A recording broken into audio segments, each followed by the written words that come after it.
Go get him. Go get him. What? Hi. Puppy, come here. Oh, hi.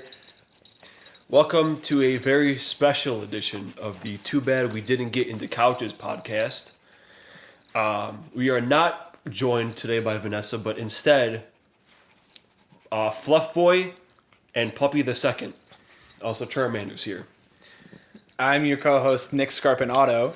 And I am David Kapushikars. And this is, what is this? A 2019 Volkswagen Beetle convertible. We were going to try to get a car related to dogs, but obviously that didn't happen. Yeah, they don't really exist. No, I was hoping at least for like a Paw Patrol oriented car, maybe something with a dog on it.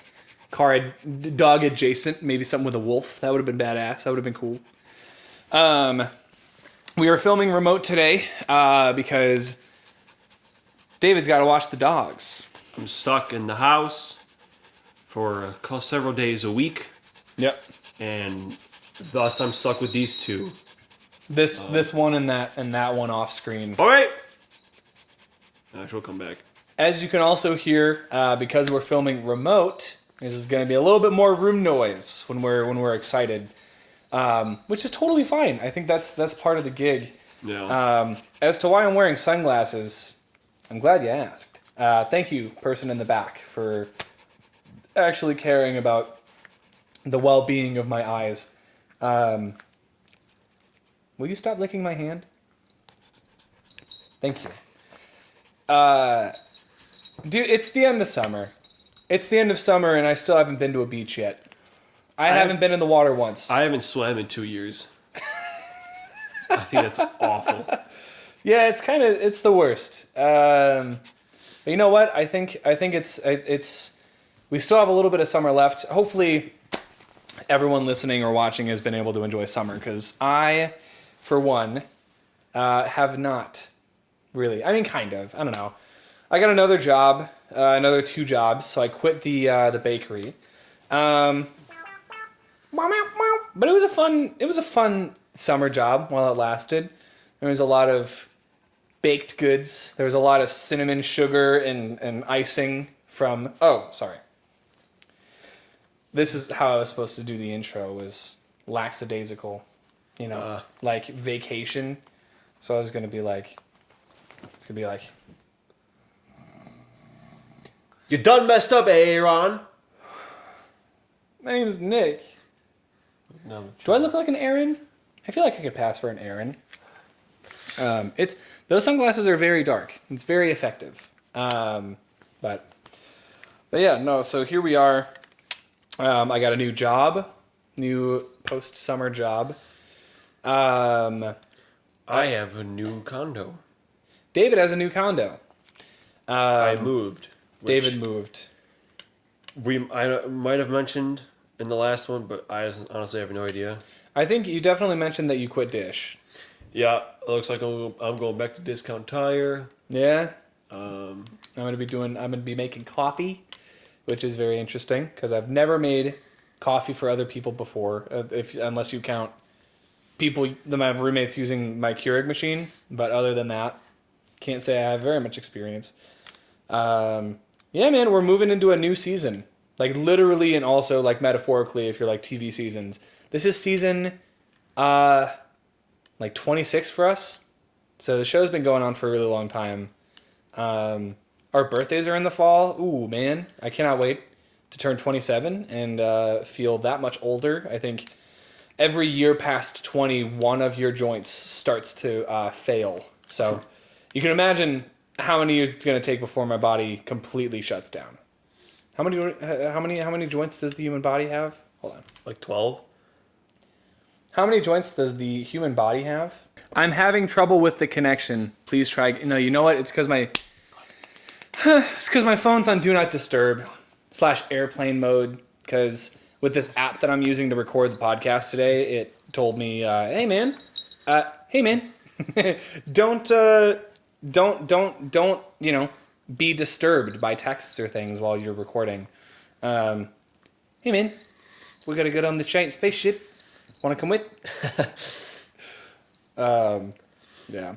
So anyway, who knows how many joints the human body has, but I know what kind of joint we have. This is a card joint. This is a fun joint between the two of us. We got a fun joint going on. We got puppies. We got Pokemon. We got what's left of my Duncan over there, and we got some stuff to talk about today. Most importantly, we're gonna go in reverse order. We're talking Pokemon because we told ourselves with the upcoming Scarlet and Violet games coming out in November, we wanted to, every episode of the podcast, look at a different generation of Pokemon games, starting from 1, going all the way up to the current generation of 8 with Sword and Shield. And because we're doing every other week for the podcast, it's just about 14 weeks until the games come out. So we got a little bit of time, but we got to start today. We got to get on it. We're talking about Generation 1 of the Pokemon games. This includes spin-offs, but only spin-offs that we've played before, because, believe it or not, we have not played every single Pokemon game. Every mainline game, I think. Except for maybe, I've never played Crystal. Never even touched it? No, never touched it. Weak. Hey! Weak sauce. That aside. Yeah, so we're gonna start with Generation 1 today. So I have very few memories of playing the first generation games, but I do have them. And that counts like Yellow and stuff that came out on the Virtual Console and the DS. So I think we'll have plenty to talk about there. We are going to see one of my favorite bands ever. I don't know if they're one of your favorite bands ever, but Origami Angel is a band that we got to see open for the Wonder Years a couple months ago. They're headlining their own tour, and they're coming to Chicago in October at the end of it between both of our birthdays. So it's kind of like a birthday gift to both of us from both of us. We talked about them before. We talked about them in one of the first episodes of the podcast.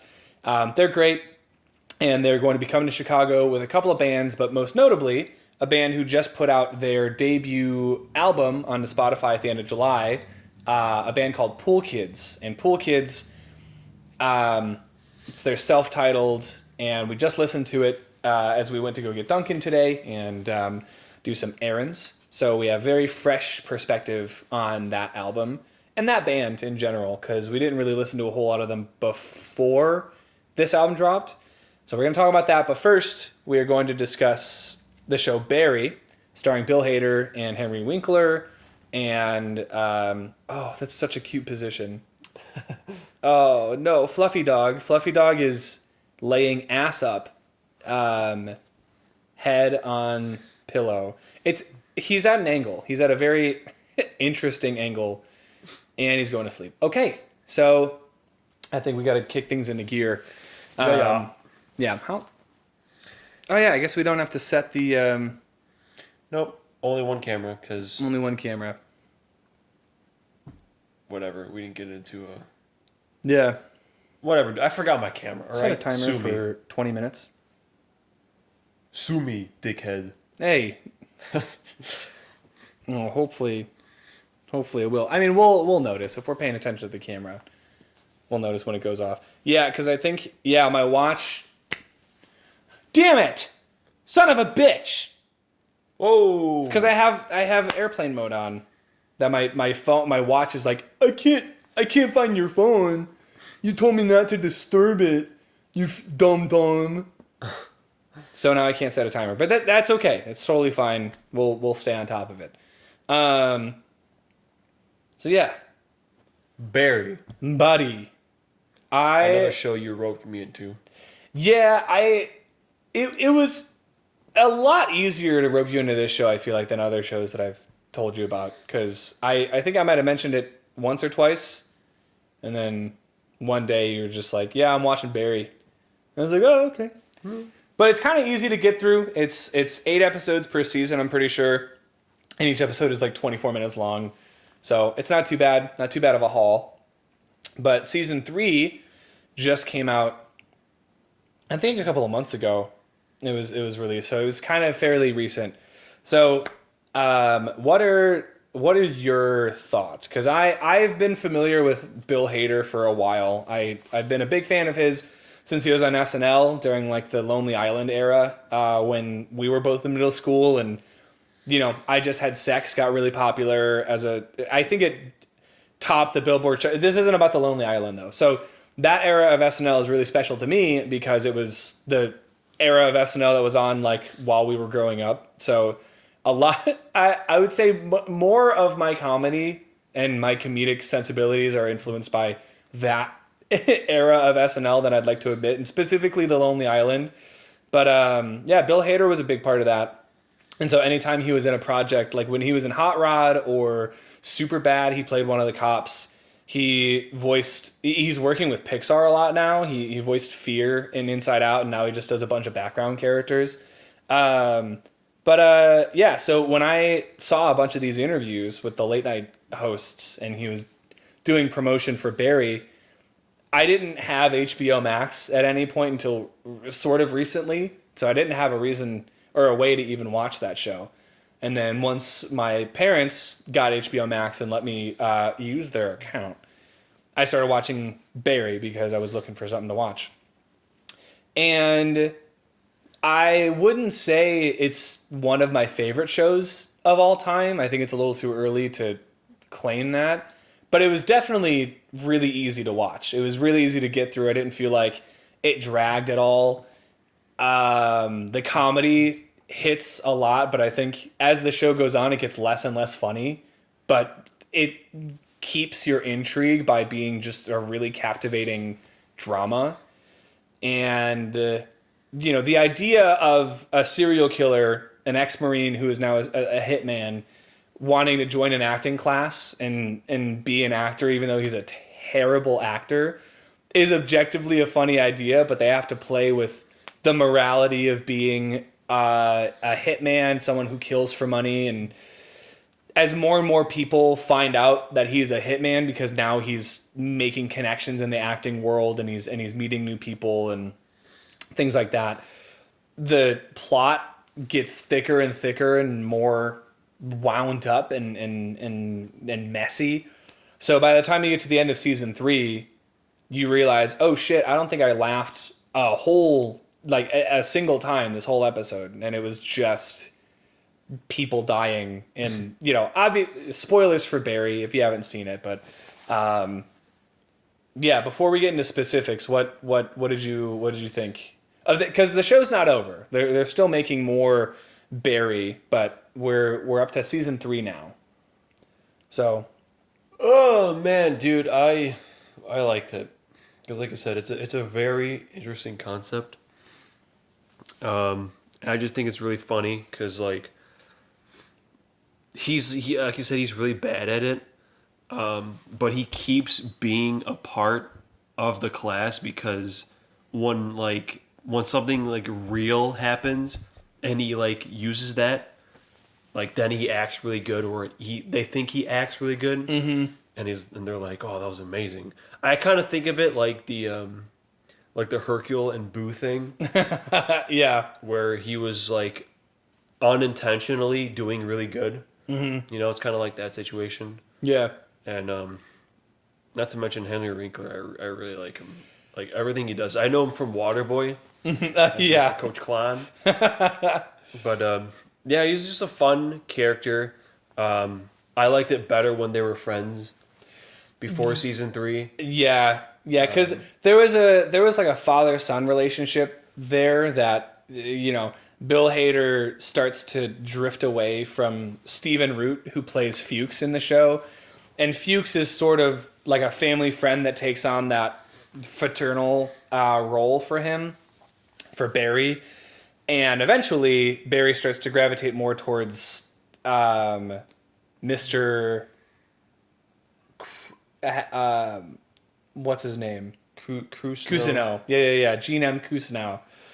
He starts to gravitate towards Cousineau because Cousineau is actively giving him advice, and Cousineau is going through some stuff with his actual real-life son. And eventually that love for Cousineau turns into, well, Barry kills Kusunao's love interest in the show. And Kusunao finds out at the end of season 2. And so season 3, the whole season, I think for part of it, Barry kidnaps Kusunao and keeps him in his trunk. And he's like, I can make this up to you by getting you an acting role. And naturally, Kusunao is like, this man is certifiably insane.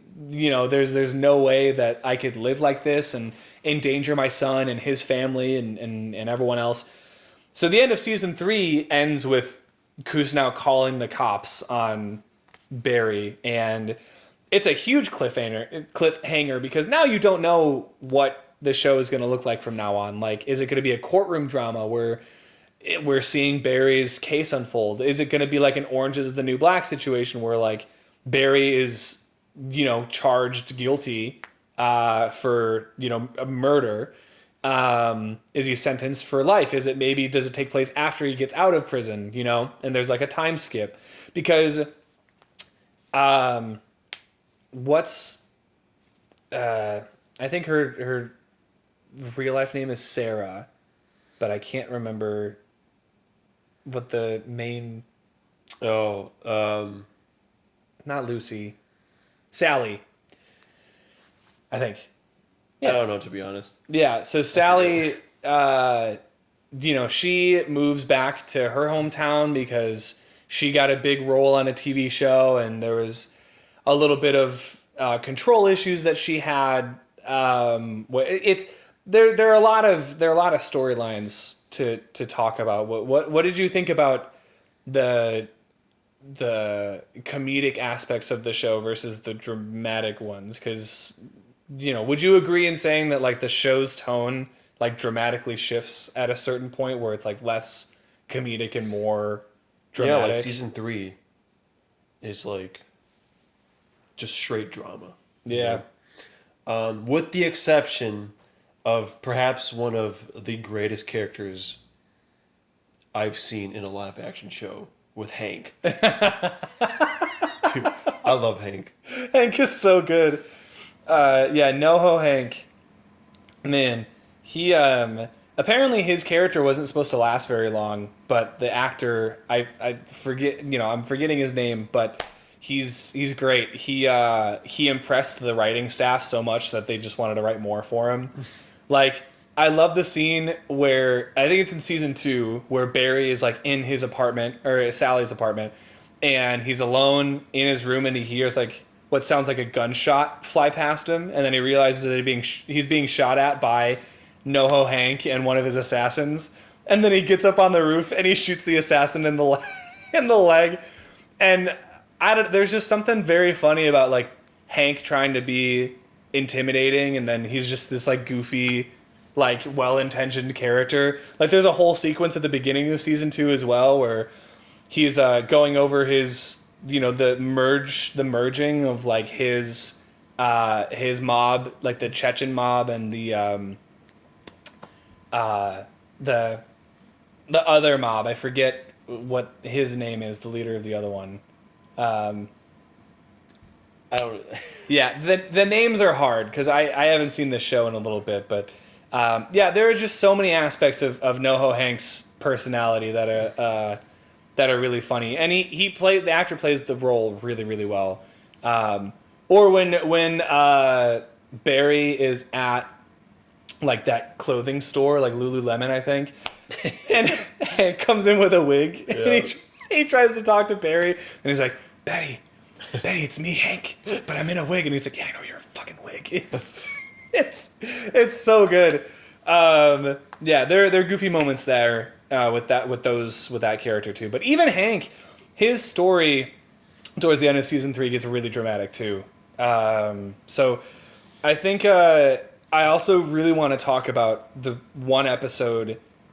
It kind of feels like a bottle episode, but it's not. But it's an episode with Fuchs and Barry, and Barry gets a call to take out the cop who is partnered with Kusunao's love interest. Yeah.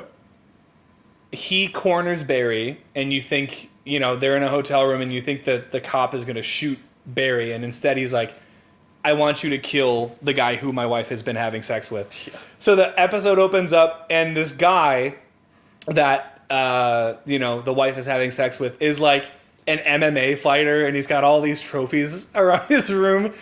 And there are whole sequences that are like single shots of Barry fighting this dude who is like outclassing him, and eventually Barry like breaks the dude's trachea, and then his daughter comes home from school, and like she's an animal, and she stabs him in the back a bunch of times.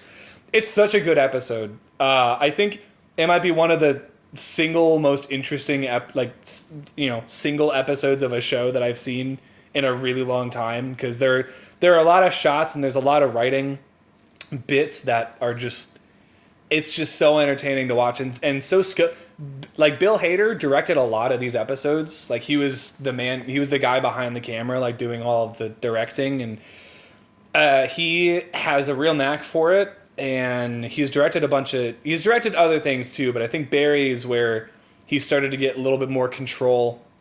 And he was working in editing, like before he became like an actor. He was working on sets of shows and movies, and I feel like that's where his real passion lies, because in interviews he'll talk about being on SNL, and he's like, I hated getting in front of crowds. Like I would get so nervous, and like I would get anxiety and stuff like that.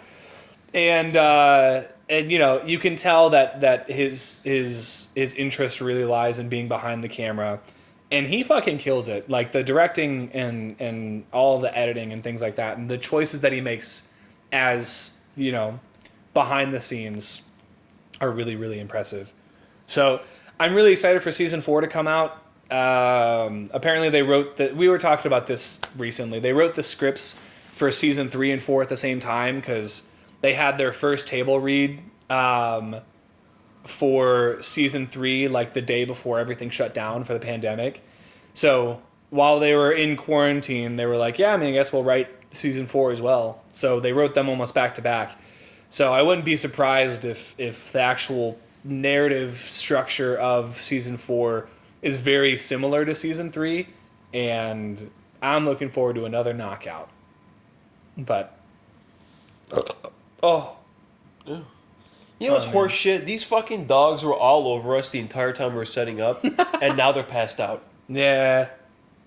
Well, I think it was partly because I'd come over before we recorded too, and they were going ape shit for a little bit longer.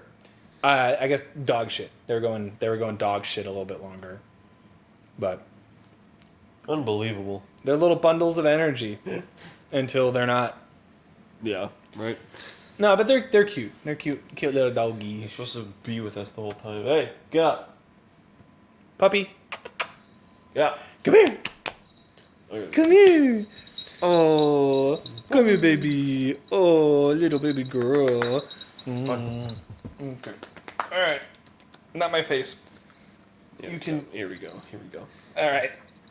Thank you. So we have an album to talk about. Yeah, we have to talk about Pool Kids' studio debut. It's a self-titled album called Pool Kids, released in July of 2022.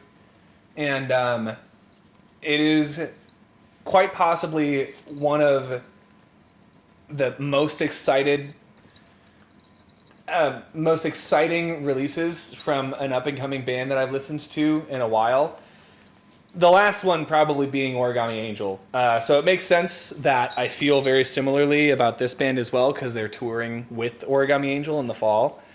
I had listened to this album in its entirety a couple of days ago for the first time, and I figured I got to get David to listen to it too, because one, we're going to see them in the fall anyway, but also there are moments on this album and songs in general that I think hit really hard, and I don't know. I want to hear your opinion first, though, because this is your.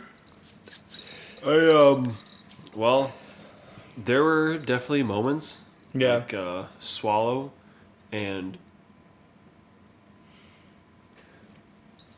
what was the later song? It was After Couch.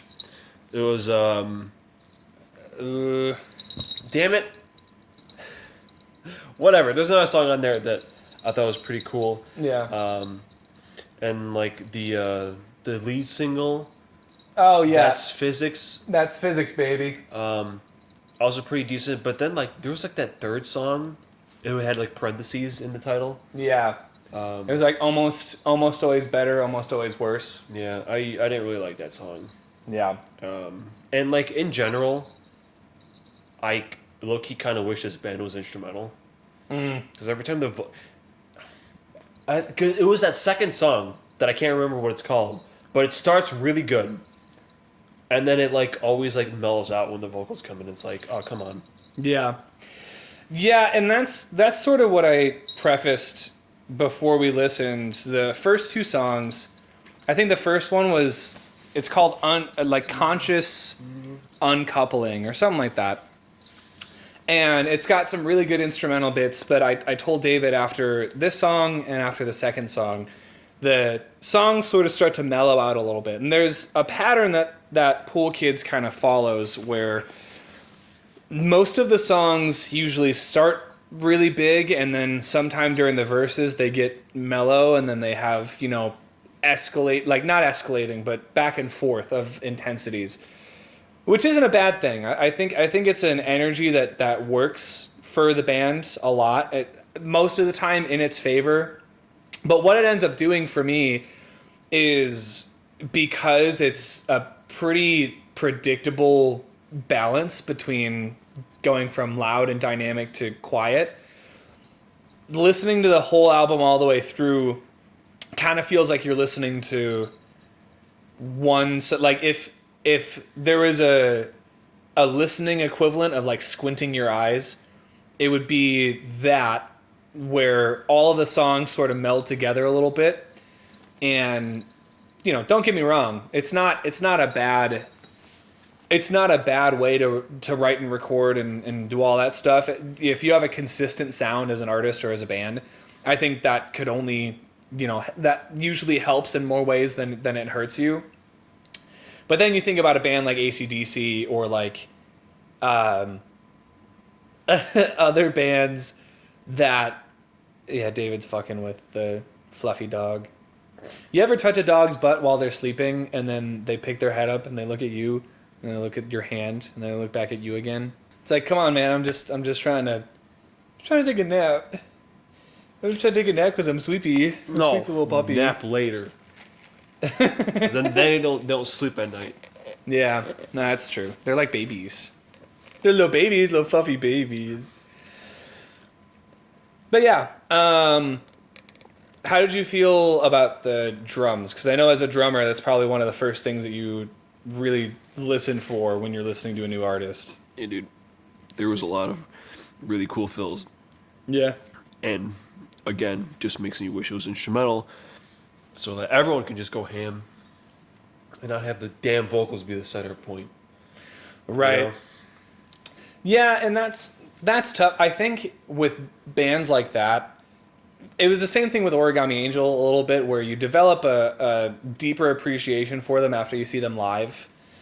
Because when you see them in their element doing the thing that, it was recorded, and when you're watching them in their craft, in their element, I think that only makes the recorded versions that much better, because you've heard both contexts, where you know what it sounds like live, you have the recorded version. Because there are times where I'm listening to, especially with Taylor Swift, and then stick with me here. Taylor Swift has a live album of Speak Now, which is my favorite Taylor Swift album of all time. And there are some songs on the album that I didn't really like, that on the live version, she changes up just one or two things, and it makes all the difference. It makes the songs that much better, I think. Like, I think it's Better Than Revenge is a lot better live on that specific CD iteration than the studio version. But I digress. So I know with Origami Angel you felt very similarly, where watching them live kind of changed your perspective. Listening to their music recorded. I listen to him a lot more, yeah. Yeah, so it's like But I feel like Pool Kids made a pretty significant impact on me. Although I will say, going back and listening to it all the way through a second time, I don't think it's going in my top 10 albums anytime soon.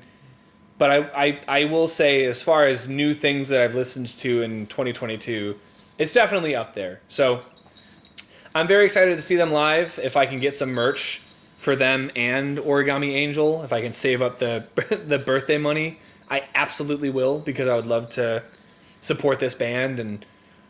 And the exciting thing about bands that only have one or two albums out, I know Pool Kids put out an album in 2019, so I don't know if this is their debut necessarily, but when they release a new album after this, I'm excited to see where they go, which direction they take it. And same thing with Origami. I think this hasn't happened to me in a really long time, where I've had a band that I follow and get to see live and really appreciate. I think the last time I remember being stoked about a band was American Authors in like 2013. When we were still in high school, they put out a song called Best Day of My Life. And that EP I listened to pretty often, because it was like 5 songs and that was one of them. And I remember I bought it. I went to Best Buy with my stepdad to get the American Authors EP. I don't listen to it anymore. I don't listen to them anymore. But Origami Angel I'm definitely going to listen to. So in between those two ends of the spectrum, Pool Kids kind of falls. And I'm hoping that seeing them live kind of solidifies that initial excitement that I had when I listened to their self-titled for the first time. yeah, I mean, I'm not gonna say like I didn't enjoy it, Yeah, but I don't know about a second time. that's fair. I'll take it over Harry's House, I guess. That is good. That is good. Yeah, I had recommended Paramore's After Laughter album to you recently, and I feel like the lead singer of Pool Kids feels very similar, sounds very similar to Hayley Williams, and has a lot of those same mannerisms when it comes to belting and dynamics and phrasing and stuff. But the band itself, I would say, is the X factor here, because it would be like if Hayley Williams was playing in front of a band that used a lot more tap guitar and tom fills. But yeah, like we said, we both kind of touched on the instrumental bits of this album are really cool. The end of I Hope You're Right has an outro that is very reminiscent of Best of You by the Foo Fighters, where they do like and then like the guitars do the like with the drums. Oh man, whenever there are unison parts like that in songs, I'm all about it. I love unison parts. I think that was just because I took too many arranging classes in college, and it was just like, if you can have multiple instruments play the same rhythm or the same melody, that is very successful at drawing an audience listener's attention. This dog really wants my mouth. Yeah. And puppy number 2. Puppy the second. Puppy the second. And Fluff Boy. Yeah. Fluff Boy is a lot bigger than the last time I saw him. Yeah. It's like more like Fluff Man. Fluff adult. Fluff gentleman. Fluff gentleman. Oh. And Puppy the second is really eager to get in my mouth. Listen, it's not that I don't appreciate the gesture. I can't. We just met recently. I don't think I could commit to this right now. Anyway, yeah, speaking of Growlith over here. Now we're gonna get to the meat and potatoes. Meat and potatoes of this podcast. Meat and potatoes. Yeah, and the podcast to come. We're talking Pokemon. And we're talking Pokemon Generation 1 today. So get your trainer caps on, get your party sorted out, go to a Pokemon Center, make sure you're stocked up on potions and Pokeballs, because we're gonna get we're gonna get So red and blue, they kind of suck, huh? a little bit, but you have to think about it this way. I think it sucks now. yeah, because there are a lot of advancements that the Pokemon games have made in recent years that, let's be honest, only make the games better to play and more fun. But back in the day, when 1996, when we were 1 year old, I feel like there were a lot more games that had to rely on gimmicks to make them harder to beat and would take you longer to beat. So HMs are a perfect example of games that just have to pad the runtime a little bit. No. And the boxes were limited, where you had to catch. You could only catch You had to like manually change them. Yeah. Otherwise, you couldn't catch anything. which is dookie. The stupid ass bag has like 15 slots and Yeah. unorganized. You can't register your bike. Right. You can't run. That's oh my God. true. Yeah, and obviously the Pokédex and the sprite animations, or the sprites themselves, were a little limited, but I think there are a few more positives to mention when talking about the first generation of Pokemon games, because obviously it was a breakthrough moment in not just the Pokemon franchise, but also in video gaming in general.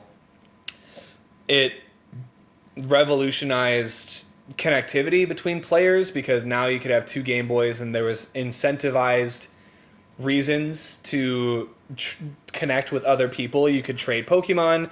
Some Pokemon could only evolve via trade, and those were some of the strongest Pokemon in the game. You had Machamp, you had Alakazam, Gengar. Gengar, And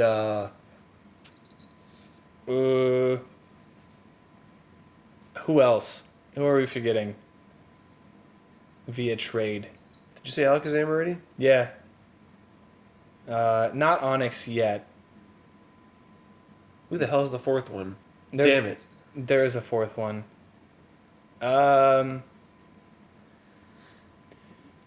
We'll think of it. Son of a We will think of it. Someone in the Elite Four probably uses it, if we're thinking this hard. Because Bruno uses Machamp, and Blue uses Alakazam. And then Agatha uses Gengar. yeah. Is it? It's not a dragon. No, and it's not. Who is the? What is it? Lance is the only one left. Well, Lance. No, the first person you fight in the Elite Four. Lorelei. Lorelei. Yeah. No, I don't think any Pokemon there uses evolution or trading to evolve. Anyway, the Pokemon designs in Gen 1 were, for the most part, all hits.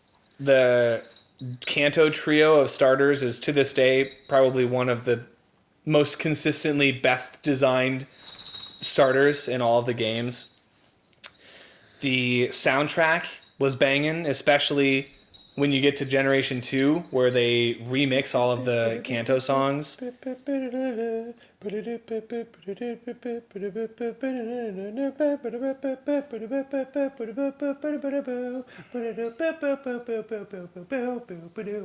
Yeah, Route 1 fucking slaps. Or the Follow Me theme. Dun, dun, dun, dun, dun, dun, dun, dun, dun, dun. Dun, dun, dun, dun, dun, dun. Yeah, they're all good. But he wants you to rub his belly, dude. Ooh, yeah. It's a sign of respect when a dog gets on their back, because they're submitting themselves to you as the alpha. You're in charge, buddy. Don't forget that. I am in control. I am in control. But Golem, that's right. That's who the other one was. Yeah. Son of a bitch. And Golem is really strong. I think rock ground types get it. They get shit on a lot because of their double weakness to both water and grass, which are very basic typings. Yeah. but they're still cool. And yeah, I mean, what else can be said about the first generation of Pokemon games? You had Yellow, which came out after Red and Blue, and it introduced a storyline that was more reminiscent of Ash's in the anime, where It was. Yeah. Story. Even Jesse and James were in that game. Yeah, Jesse, James show up. You get all 3 starters at similar points of the game, like compared to the show. You get Pikachu, who follows you around, and you can check on its mood, which is so cool. And like to this day, is one of the coolest features of any Pokemon game is when Pokemon get to follow you. I love that so much because it really it makes it feel more like if I were in the Pokemon world, I would have my closest buddy just walking around with me all the time. And yeah, I never beat Yellow. Me neither. I got to Gary in the Elite Four, the champion, and I couldn't beat his Sand Slash. It's tough, man. I think they made that game a little tougher than Red and Blue for whatever reason. I don't know why. I just remember it was this damn Sand Slash that I couldn't beat, so I broke it. Yeah. So it's wait, what? I broke my cartridge. You had a cartridge of Yellow and you broke it? Yeah. I broke Sapphire too because Wobbuffet in the Pokemon contest. Oh my god. I had anger problems. I still do. But... David. It's and then I didn't beat Red until I got it my 3DS because I realized I never actually beat a Gen 1 game. I got close. But Gary Sand Slash. Gary Sand Slash. What do you mean beat Red? Like the Red, the OG. In Yellow? Oh, Pokemon Red. Yeah. Yeah. Because I was like, that's not until Gold and Silver, my friend. But I digress. Yeah, I think Red and Blue. It must have been wild to grow up in the late 90s. I mean, we did, but I didn't have the same appreciation for Pokemon that I do now. And that, we both sort of started our respective Pokemon journeys with different games. But I remember before I was even into Pokemon, my aunt, Auntie Patty, who I love to death, she was a teenager when I was, like 4 or 5, and she played a lot of Pokemon. And one day, she let me play her Game Boy with Pokemon Red, and she was like, just don't save it. Whatever you do, don't save the game. And I said, okay. Like I even knew what that was. And I'm pretty sure I just walked around a single town. I did not fight any wild Pokemon, but I distinctly remember walking into a Pokemon Center, and I went into the box, the PC, and I deposited every single one of her Pokemon in like the party, and I thought that I had released them. So I ran back to her sobbing. I was crying so hard because I thought I ruined her game, and I said, Auntie Patty, I think I released all your Pokemon. And she was like, what the fuck did you do? And she grabbed the Game Boy and she checked her box and she was so relieved. But that was my first experience with a Pokemon game ever. And it was the only time that I genuinely played a first generation game like the way God intended. Mm-hmm. So, there's that. But there were other games that came out in Gen 1 that I didn't have an N64, so I didn't get to play any of these games. They had the Pokemon Snap and Pokemon Stadium, which to this day are considered like very successful and awesome spin-offs. I played Stadium. Well, my cousin had Stadium. Oh yeah? Or the second one. I don't know which one they had, but I did play Stadium for a bit. Stadium is cool, and Stadium kind of set the precedent for other Pokemon games to follow. Like that was a style of Pokemon game where it was like a 3D Pokemon game, and they've done that up until Battle Revolution on the Wii. And I think they've stopped since then because now the main Pokemon games are on a home console. But I never played Pokemon Snap. I never played Stadium. I never played Hey You Pikachu. I mean, I would have been all over those if I had an N64. But I know I know Pokemon Snap was really popular. It still is. Like I was watching my friend Jake, drummer Jake. Shout out to drummer Jake.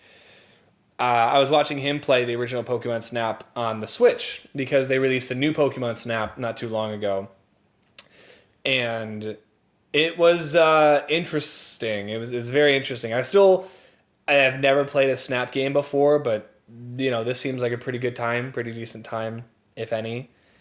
And there was also a Pokemon trading card game, like video game on the Game Boy, which we played around the same time, because I think that was when we were getting into, either that was when we got into actual Pokemon cards or like a little bit before then. But I remember I only played it because I knew how the trading card game worked. And that was the advantage that I had. I didn't beat it. It was hard as balls. It's a hard game. It's a difficult fucking game because it's all RNG. It's the same as regular Pokemon, like the TCG game. It's just luck. It's like you can put X amount of Pokemon in your deck, but there's no guarantee you're going to get the perfect hand unless you have like duplicates. And then that way you could really only run like mono decks. You could only have like a water deck or an electric deck or something. Because if you put too many energy cards of way too many types like in your hand or like in your deck, it's over, man. It's game over. You've duped yourself. You played yourself. So I didn't beat that game. Nope. No. And I don't think I'll ever go back to Generation 1 as much as people will cling on to the idea that Generation 1 is the best Pokemon generation. It absolutely is not. Nah, bro. It is definitely the most iconic because to this day, whenever you see Pokemon release, like Happy Meals or collaborations with like Converse or Oreos, most of the Pokemon that are going to be featured are from Gen 1 because the Pokemon Company and Nintendo recognize that Generation 1 is the generation that most people are familiar with. So every once in a while they'll like I just walked by a cookie stand in Jewel, like the grocery store near me, and they had obviously Gen 1 they had Pikachu and Squirtle and Charmander and Bulbasaur, but they also had Munchlax on one side and they had more Pico from Sword and Shield on the other side, probably because they're both Pokemon associated with eating and desserts and stuff. But yeah, it was strange. And I think for the rest of time, Pokemon is only ever going to be associated with the first gen because everyone knows Pikachu. Most people know the 3 starters. And past that, it's like, wait, there are over 1,000 Pokemon now? Wait, there's a Pokemon that's just keys? The fuck is that? Well, there is a Pokemon that's just magnets too. With an eyeball. There's a Pokemon that's just a Pokeball. So it's also a Pokemon that's just a sludge. Yeah. Yeah, so, even though Gen 1's Pokemon design is iconic, come on, man. You're going to look at Butterfree and tell me it's not just a butterfly, Or like Pidgey or Spearow, they're just birds. Yeah. Which there's nothing wrong with that. And some Pokemon designs definitely go over the top a little, but I think in general, Gen 1, if we had to put them in a tier list, I think that'd be fun. Putting all the Pokemon generations into a tier list. I'd honestly put Generation 1 in either B or A tier if we were working with like S through D, because that includes all of the games, all of the spinoffs. I would probably put it in B tier, just right up the middle. It's like games or like the Pokemon themselves? Games. Oh. C maybe. High C? Maybe even a D. Whoa, hey. Like you said, I'm never fucking playing those games again. All right. Well, we're gonna keep track of where we put these on a tier list, and then we're gonna throw them. We're gonna throw them at the end of whatever this is. Like Red and Blue would be the last Pokemon games I'd replay out of all of them. So yeah, D. All right. Well, this is gonna upset some people probably, but who cares? You're telling me that you would come back with Fire Red and Leaf Green, yo, S tier. Yeah. Fucking S tier. Yeah, like because we're not saying that like the first generation of Pokemon like in the Kanto region are bad. It's just the games, you know. They're not fun anymore. No, and like they're pretty much remakes for every Generation 1 game that's come out. You could play the new Pokemon Snap, you could play, you know, any of the Switch Pokemon games if you really want to, you know, fight in a 3D stadium. Except for Pokemon Puzzle League. You probably couldn't play that. I think that's Gen 1. But If it is, I got you at my 3DS too. Kind of slaps. yeah? Because it's got the voice acting from the original show, right? Oh, I don't play with sound. It's just a pretty fun puzzle game. Yeah. So there you have it. Collectively, all of the games go in the bottom tier. Okay, well, red and blue. Stadium, I wouldn't put in D. No, we're putting the whole... How would you feel about putting it in C tier? Like going right in the middle between like yours and mine. You know what? No. Stadium is not going to save it. D. D tier. I don't give a shit. All right. Well, there you have it, folks. I think that's going to do it for the podcast today. We went through a lot of stuff, but honestly, I'm really sleepy. I wore these glasses for too long, and I tricked my brain into thinking it was nighttime. It's really just 6:07. So, Come say goodbye. Hey, puppy, come here. here, puppy, come here. Oh, say goodbye to the camera. Go on. Say goodbye to everybody. Say goodbye. All right, Puppy the Second and Fluff Boy. Charmander. This is our Volkswagen Beetle. And we are Nick and David. Follow us on social media and be sure to check us out on YouTube if you aren't already. We have whole episodes and clips of things that we talk about. So until next time, we are signing off with probably the cutest sign off we've ever had. So say bye. Get your hand out of my shirt. Bye.